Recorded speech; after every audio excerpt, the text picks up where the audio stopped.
Principal Matters Podcast, episode 266.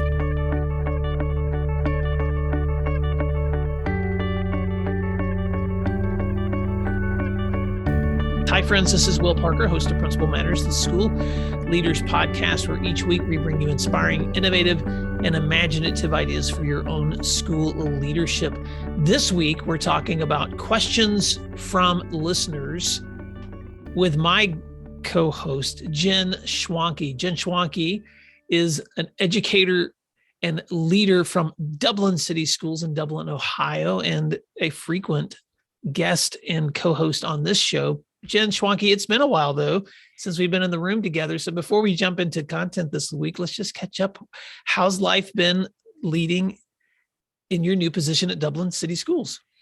Well, it's so great to be here. And yes, it has been a while. You know, when you launch a new school year, all of a sudden you think, wait, where have the past 7 weeks gone? So it has been a good start, relatively compared to what it could have been. Like the rest of the country, we are struggling with a lot of really important questions about not only our own work as educators, but how that work fits into the larger scope of the work of our country. So a lot going on, but it has been a good start. And, our district, we are back in person, masked as appropriate. And it's just so nice to have the kids back in school. It's nice that we're all together again. So that's a celebration. That is a celebration. And we've been able to celebrate having kids back in our schools too. My youngest is now a high school sophomore, Jen. So I've had the joy of watching him enjoy high school marching band. He plays the tuba. Right. So this weekend we went to a big tuba band competition, and it's just fun to be back out. And across our state, there's just such a variety of places, some that are still wearing masks and others that have lifted those mask mandates. I've just learned, just like last year, that educators are resilient and patient and hardworking and tireless in their abilities to pivot. I will say I'm just troubled at the amount of stress I've seen administrators under, especially at the district levels, of just trying to manage the concerns of parents from every direction. And that's not the topic of today's conversation, but I do want listeners to know that if you're facing a time in this fall semester, I know some of you guys are stepping into the fall, and this is where the crunch starts before Christmas. No, you're not alone. I think we're all walking through a lot of similar paths together as we step into this fall semester. And Jen, this week we've had a couple of questions from a listener who's actually sitting in an assistant principal position and has been told that there's a principal opening in their district that might be happening at semester. And so a couple of questions came our way, and I asked you if you would be willing to jump in the room with me and just kind of address some of these concerns. And so here they are. And Principal Matters listeners, this week we're just going to open up and talk through some of these questions. And Jen, if we have time to open up some other questions, I'll do that as well. But just to let listeners know what you and I are looking at, this principal sent this question. After several years of serving as an assistant principal, he asked, quote, "I have been mired in testing and discipline and bus routes, et cetera, for the past several years. I know a little about curriculum, but I need to beef up my knowledge in the coming weeks. What tips do you have for digging in and learning about curriculum?" And I think the nexus of that question is I'm moving from assistant to site leader. And so I want to make sure that I have a better grip on the direction that teachers are going with curriculum. And I have several thoughts, and I know you do as well, but let's just jump in. I'll ask you to go first. What are your first thoughts when you think about that question from that principal? Well, I think a lot of assistant principals moving into a principal role, it can be scary because you have mastered a lot of those assistant principal responsibilities. Like he mentioned, he's probably got testing down. He knows how to navigate discipline issues. I know how to work with transportation and bus routes. Special education often lands as on the assistant principal. And so he's probably feeling great about those, right? And you always feel a little vulnerable and unprepared for a principal role. Will, you and I have talked about imposter syndrome. A lot of principals out there are thinking, well, wait, there's so much I don't know. And so I've always said to aspiring principals, there's a dirty, dark secret out there. And that is that not many principals have memorized all the curricular learning standards. What good principals do, I think, is know people who have mastered it. So, there's so many, especially if you have a lot of students or a lot of course offerings or a lot of grade levels in your school, it would be really impossible to know every single scope and sequence of every teacher aligned to every standard. But that's okay, because you can know people who know it. And one of the tricks that I used to become a really strong instructional leader was I utilized the evaluation process to ask questions. The results were twofold. One, I learned, and two, the teacher needed to articulate the reasons behind instructional decisions they made. And those conversations in post-observation conferences were so helpful, because the teacher knew I wasn't trying to catch them, because I didn't know what I didn't know. And so it became a conversation, and it became a side-by-side learning opportunity for both of us. And through that, give me a couple of years doing that, I knew curriculum pretty well. Well, and I love this question too, because you can apply it K-12. You spent so many years in the elementary setting, and I spent so many years in the secondary setting. And in both settings, it's easy to feel overwhelmed when you realize how many different grade levels and how many subjects are being covered, and how vast the curriculum is when you are stepping into any school. So I think it's really important to keep it simple. And so the first thing that I like to tell principals, just like you said, Jen, is to realize you don't have to be the expert. There are other people that are experts in content and in curriculum or specific subject matter areas. But what you need to be able to focus on is what learning is taking place in the classroom, because learning outcomes are what's important. So I always try to boil it down to something really simple, and just, first make sure that I'm focusing on, what are the standards? And that's going to look different from place to place. And so the person who wrote this is in a different state than you and me, Jen. But I do know that every state and almost every district has specific learning standards that they have for grade levels and that they have for specific subject areas. And so that's one place to start in terms of as a principal, is make sure you have access to what those standards are. You're not going to memorize standards for every class and every subject area that you have, but you can know how to locate them and make sure that lesson plans are connected to those standards. Make sure that you've got curriculum maps that help guide what standards teachers should be covering. And then I like to bring it back to my own classroom experience too, Jen, and just think about, in my own classroom experience, there's always a lot of debate. Now, I think you and I were both language arts people, so there's always a lot of debate over like, what novel am I teaching, or what play are we reading, et cetera. And really, that's so secondary to what's most important. And what's most important is, what are the learning standards here for these kids? And so I'll just give a quick example. If I was going to be teaching at language arts at the high school level, and I chose to teach Letters from a Birmingham Jail by Martin Luther King Jr., that's relevant material. It's from our own history. Obviously, it's an important time in the history of our students. But really, what do I want my students to learn there? I'm probably going to be focusing on things like persuasive writing, rhetorical strategies, and then I'm going to be looking at those critical thinking skills that students need to organize their thoughts and write persuasively themselves. So it's not necessarily the content of what we're reading that's as important as the outcomes that we have. So for principals listening to this, just think about, when you step into a classroom, just like what Jen said earlier, how do you know that students are learning? What are they learning? And how do you know that they're learning it? And then when you're sitting down with teachers, then that's what guides your questions too. What do you believe is going well in your lessons? And what do you think needs to be improved? I don't know about you, Jen, but teachers can guide those conversations often better than you can, by just simply putting the question back to them. Right, exactly. And also watching how they ask questions of students too, because, part of what we're doing here as educators is not just addressing those content standards, but we're teaching our students to think and to find words and language to express what they've learned. And all of that can be replicated when you talk with teachers as well. So, ask them to tell you how they're thinking or what they're thinking. A really important concept for principals to grasp, I think, is the idea that you can have the exact same standard being taught in two different classrooms and it looks very different. Mm-hmm. And the key is that's okay. That's okay. A lot of times new principals will make the mistake of thinking classrooms needed to look like they looked when that principal was teaching. So, the format, the way students are seated, the pace of the lesson, the noise level in the room, the resources used, the output asked of students, they do not need to be similar for students to be learning. And so again, how can you tell that they're learning? That's a really important question to ask teachers, because as a principal, you may go to room 236 and see one environment, room 238 and see another environment, and room 240 and completely different, but they're all teaching the same subject. And so for a principal, that can be confusing and a little overwhelming, because you might think, well, what's the standard?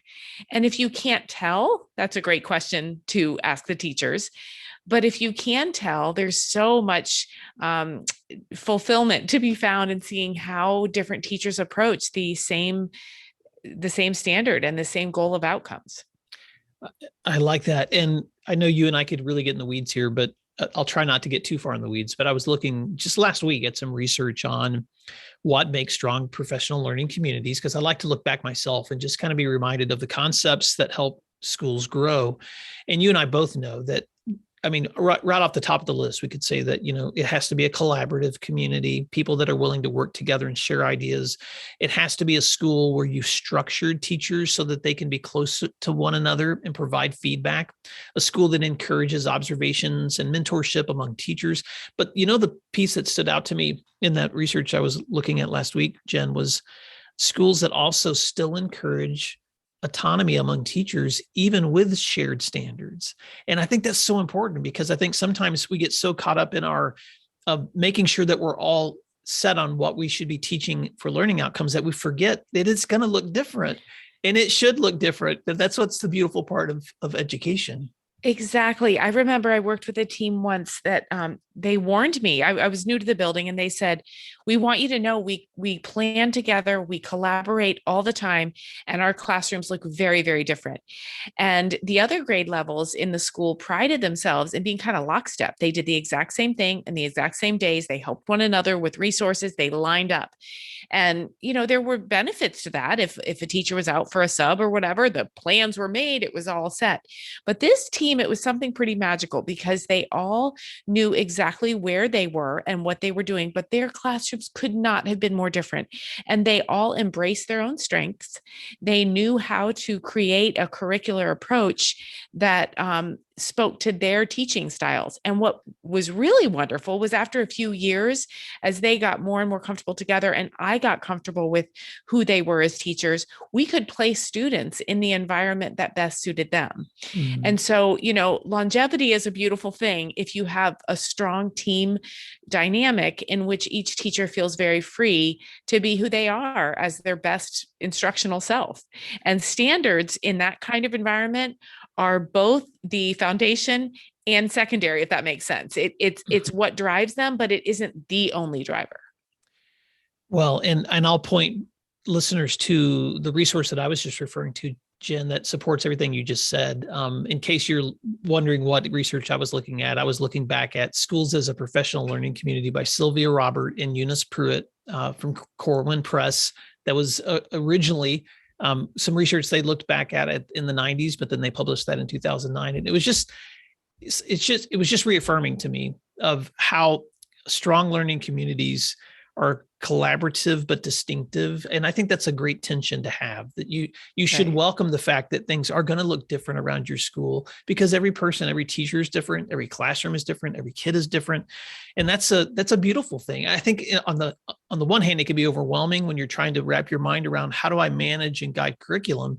But on the other hand, you have to embrace the fact that it's going to be messy. It's not going to be perfect, but over time you learn how to provide those guiding questions so that you have a better sense of what's really happening here. And does the teacher, because they're the person who's most important in reflecting on the learning in that classroom, do they know how to reflect on what's happening here, and how do I refine my teaching as well? And let's talk to the lucky districts out there that have instructional coaches that have prioritized learning and standards and supporting other teachers by investing in instructional coaches. If you don't have that resource, I'm very, very sorry, because instructional coaches can be such a help to principals who are learning the standards, especially new principals.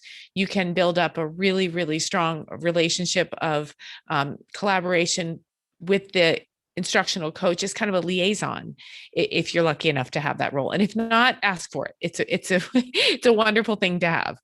Well, and for principals who aren't privileged enough to have that kind of support, and you're right, Jen, it's beautiful when districts invest that kind of support into their schools, because principals need those kinds of supports in their buildings. But if you're in a place where you don't have those supports, then realize that you are not to lead alone. You have other people within your building who have stronger subject area content expertise than you do. So lean on them. And I know in our case, for instance, years ago, before we had an instructional leader, before we even had a curriculum director committed to our building full-time, we had one of our veteran teachers who we created an additional planning period for, so she could begin to provide that kind of coaching to teachers around her, because she just had that expertise. And she taught us, even the principals in the building. She would help us understand better focuses on understanding curriculum too. So lean on the people around you, because you've got folks around you all the time who already know more than you do about certain areas too. And so being being an instructional leader doesn't mean you're the expert. It means recognizing what resources are available, and that includes people, and leaning on them too. And before we move to the second question, I really love what you just said about, maybe being flexible with the schedule to empower some of those instructional experts. Another idea is stipend work. If you have just a little bit of extra money in your budget, if you could, throw a little stipend or supplemental towards somebody who's willing to deconstruct standards and provide some resources and some insight, you can really be creative. Again, if your district isn't lucky enough to have an instructional coach on staff, you can find those people and empower them through creative means. Well, and I'll just throw this out too, Jen. I didn't plan on saying this, but in the context in which you and I work now, we've even had the opportunity to step into school districts virtually and provide feedback. And so if you're in a place that's remote, or maybe you don't have the resources for full-time curriculum instruction or coaching, or maybe you want to enhance that as well, goodness gracious, what an opportunity we have now virtually to reach out to experts in other districts or in your state or even outside, and just pull them in to settings where you can do some one-on-one coaching with somebody who doesn't even have to physically be in your building. And just in case you don't know, Jen Schwanke would be a great person to reach out to for that kind of feedback. Jen, I'm going to put a plug in for you, because I also believe you've got some possible PD coming up soon with ASCD. What's going on there? Yes, I do. Yes, ASCD is having their October symposium coming up, and there's going to be an article in the ASCD Express and some other exciting things coming from ASCD in the coming months. So, yay. Lots of fun things going on. So, you didn't plan on saying that, but I'm glad you did. Not just for myself, Will, but for you too. And there's so many other people out there willing to help. So find the resources, find the support. Nobody's in this alone. That's so true. Well, the second question was also really interesting, because this question, the reader was, or the listener was asking a follow-up, which was a question on goal setting. He said, quote, I need to have reasonable goals for a school over 3 to 5 years. And I clearly want to address learning gaps due to COVID and achievement for minority students. Are there other areas that you would recommend I look at? And so I thought this was a great question in terms of how does a leader think about long-term when they're especially when they're thinking about transitioning from assistant to principal, of how to set those short-term and long-term goals. So let me pose that question, Jen, and then we can decide which direction we want to go first. Well, I'll tell you, I think we should go your direction first. I think you have experience in supporting principals and writing SMART goals. So why don't you talk a little bit about that? And then I'd like to add on about how you can pair with your teachers to set some goals as well. Sure. Well, let me just go back a few years in my own experience, because this principal who asked this question is in a similar place where I was. I was still serving as an assistant principal when I had the opportunity to apply for a principal role in my own district. And one of the questions that I was asked in that interviewing process from the district leadership was to come into that interview with some some goals, 1 year, 3 year, 5 year. And I would really encourage leaders to think about this no matter where you are. Maybe you're already in a principal position, or maybe you're looking to transition, but when is the last time you've sat down and actually thought through what am I targeting for this next year? What am I targeting 3 years from now? And what am I targeting 5 years from now? And I would even add an additional component, which is, especially if you're going to be a new principal, what's the first 100 days going to look like, so that you can really set some short-term goals. And there's a couple of guiding questions that I would include there. First is, what are we doing that's already working? And then 2, what do we need to change or improve? And the best way to do this is by conversations with the people you're going to serve. If you're stepping into a role where you have the opportunity to engage one-on-one conversations with teachers, or maybe small focus groups, and I would even say include as many students and parents in these kinds of conversations as you can, the better. Now, if you're stepping into a position mid-year, that's harder because it's a little different with holidays to work that in. But I've known principals who will land a position, and then over the summer, they just work lots and lots of these conversations into opportunities with their communities. And you'd be really surprised what comes to the surface when you spend time asking those 2 questions. What's going on here that's working? And what do we need to change or improve? And Jen, this is just reminding me of some of the tips that you give in your first book, You're the Principal, Now What? Those strategies that new principals can have when they're stepping into those buildings. But as you're asking those questions, you also need to take some time to look at some of your achievement data.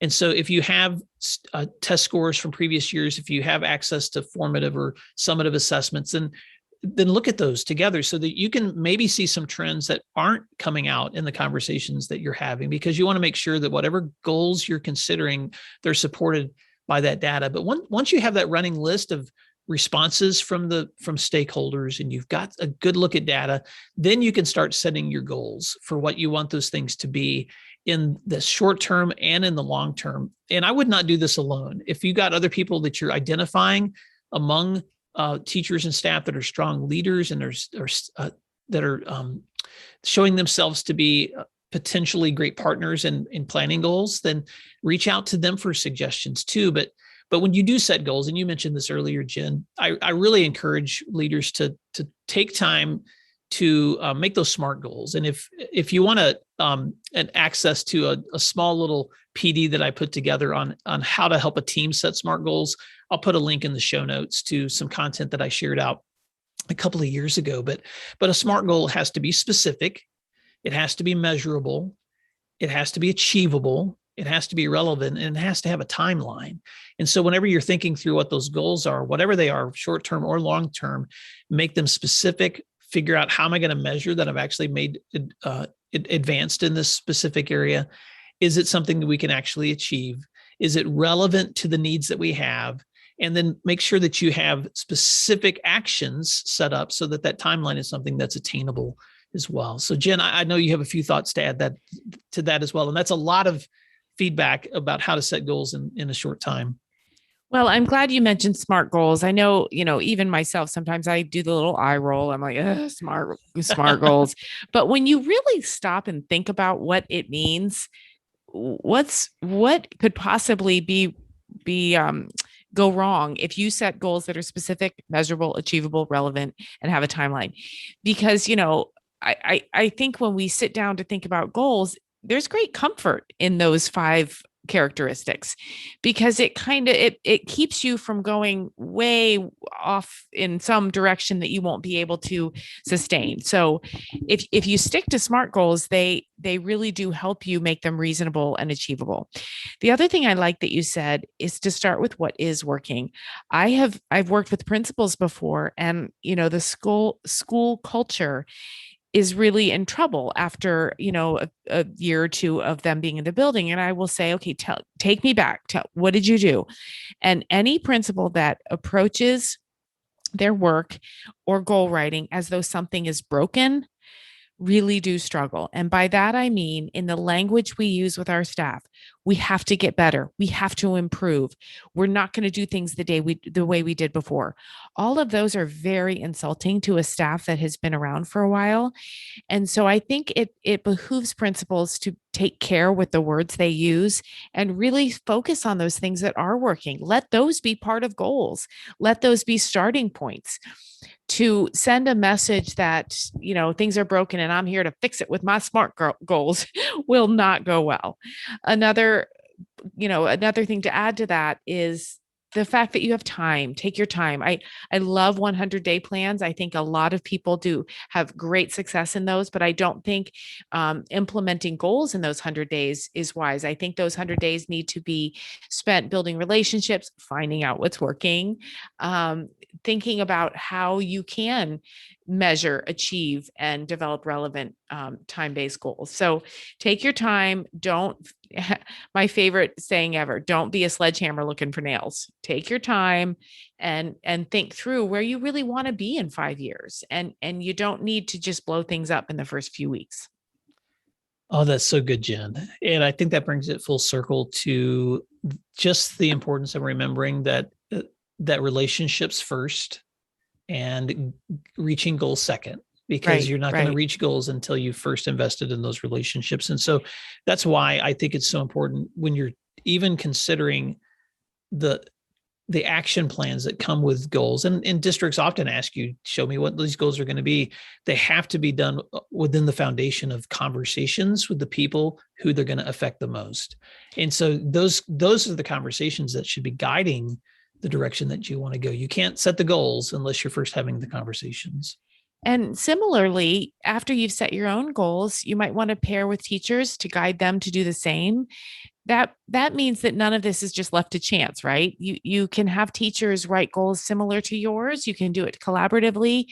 Goals are so helpful. I really think they are, even though setting goals can sometimes feel a little bit like a cliche. If you do it with the right mindset and focus and teamwork, there's really is accountability there and sharing the process with others. Well, I'll tell a quick story because, I'm a storyteller, and this might be a good way to wrap up this first part of our conversation. But when I was a high school language arts teacher, and I especially remember having this conversation with ninth graders because they were coming into high school for the first time. And usually within the first day or two of school, we would have this conversation with all my kids where I would say, I want you to just picture for a moment that you've been invited to a soccer game and you show up on the field. There are two soccer teams and they're dressed out in their uniforms and they're looking great. And this is a big game. So they've even invited cheerleaders, which rarely come to soccer games, but here they are. And so we've got parents and we've got teams and we've got the referees and the coaches, and the ref rolls the ball out into the middle of the field and blows the whistle to start the game. And then we suddenly pause and look and we realize that someone has forgotten to set the goals up at the end of the field. See? And so I would stop and ask my freshman kids, what would you do if that happened at a game? And they just laugh, that's really stupid because somebody would have figured that out before time. And I said, yeah, think about how awkward and weird and ridiculous that would feel like to be at a game where people forgot to set up the goals. And I said, But you know what happens every year, every single year across this nation, millions of high school kids show up. And because they're supposed to be at school. So here they are, they got their papers and their pencils and their backpacks and they're ready to go, but they really don't have a goal. Like nobody's really helped them figure out, why am I here? And what am I actually going to achieve this year? And so you can see where I went with that analogy, Jen. And so I would ask them when we started the school year together, I want you to think about right now, what are your goals for this class going into the semester? And it can be anything. It could be, I just want to make a certain grade, or I really want to learn how to write, or I'm just here because I have to be, but I'm going to attend every day, whatever it is. Now let's flip that narrative, because I think sometimes in teaching and education, we forget why we're here. We forget that unless we're setting reasonable, meaningful goals for ourselves, then we're just spinning our wheels, and our kids figure that out pretty quickly when we're showing up without a meaningful purpose for their learning.